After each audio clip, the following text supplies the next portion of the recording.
আসসালামু আলাইকুম সবাইরে।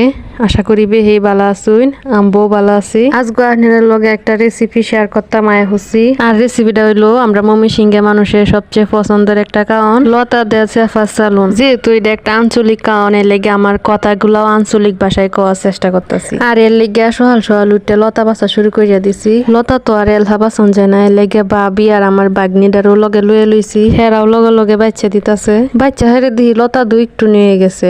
পরে এটার লগে দুইটা আলু গোটা কাটতে দিলাম। না ওহন ঠিক আছে, ওহন হইব, রানলে বেহেই খাইতে পারবো একটু একটু। পরে দুইটা পেঁয়াজ কাটতে লইলাম, কয়টা কাঁচামরিচ চিরা লইলাম, আর লগে চেফা লইলাম। চেফা দিয়ে আমি ভালো করে পরিষ্কার করে ধুইয়া লইলাম। ওহন আমি রান্দার যাম গা। হইলা বালা কড়াইটা বয়া এটার মধ্যে দিলাম একটুখানি তেল দিয়ে হাইরে এটার মধ্যে দিলাম পেঁয়াজ দিয়ে এখন লাড়াচাড়া করতে থাকবাম। যে লাগাত পেঁয়াজটি ভালো মতো ভাজা না হয়। পেঁয়াজ ভাজা হইতে হইতে আমি এনো মশলাটি হরাই আলতাছি।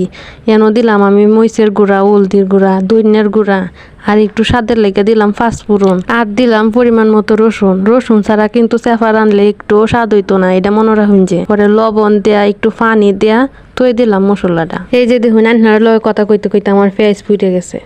তাড়াতাড়ি করে এই মশলাটা ডাইলা দেলা নিল। একটা মশলা এক লগে ডাইলা দিলাম। ওহন ভালো মতো মশলাটা কষাই এলো। বাড়িটা দই একটু পানি দেয়া পরে আর চেফাটিও দেয়া দিলাম। দেয়া ভালো মতো কষানি লেগে গুইরে দিলাম। চেফাটা ভালো মতো কষানি হইলে হেন দেয়া দেম আগের থেকে বাচ্চারা লতা আর আলু গোটা দি ভালো মতো মিশানি লাগবো। যত বেশি সুন্দর করে মিশাইবেন মশলা দি ততই খাইতে বেশি স্বাদ হইব। পরে ডান হাতে গুইরে দেম।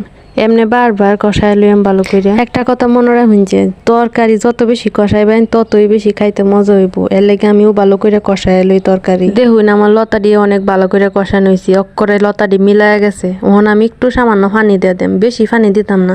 বেশি পানি দিলে এই লতার তরকারি বেশি মজা নাই। ওহন আমি চুলার আগুনটা একবারে কমাইয়া দেয়া হালকা জালে লতাটা রান্ধতে লই। বেশি কড়া জাল দিলে কিন্তু পানি হুগাইয়া যাইব, লতা সিদ্ধ হইতো না, স্বাদও লাগতো না।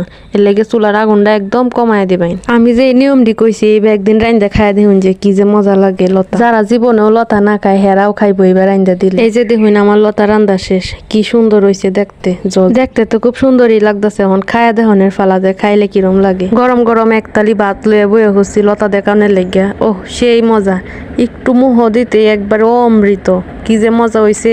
কেউ মুহ পানি আইলে কিন্তু আমার দোষ নাই। যারা খাইতেন চান আমি যেবে কইছি এইবার রাইন্দা খাইন যেন, অনেক মজা। মাঝে মাঝে এইবার রাইন্দা খাইন যেন। মাছ গুস্তুর থাকেও সেই স্বাদ হয়। মাগ না আমরা ময়মনসিংহের মানুষ চেফা শুটকির লেগে বিখ্যাত না।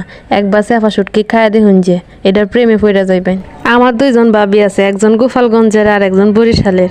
গোপালগঞ্জেরটা আগে চেফা শুটকি খাইতো না, কিন্তু এখন এগুলাই ওর প্রিয় খাবার। এখন বরিশালের ডারে সিহানি লাগবো। এইটা খালি আমাদের ময়মনসিংহের মানুষের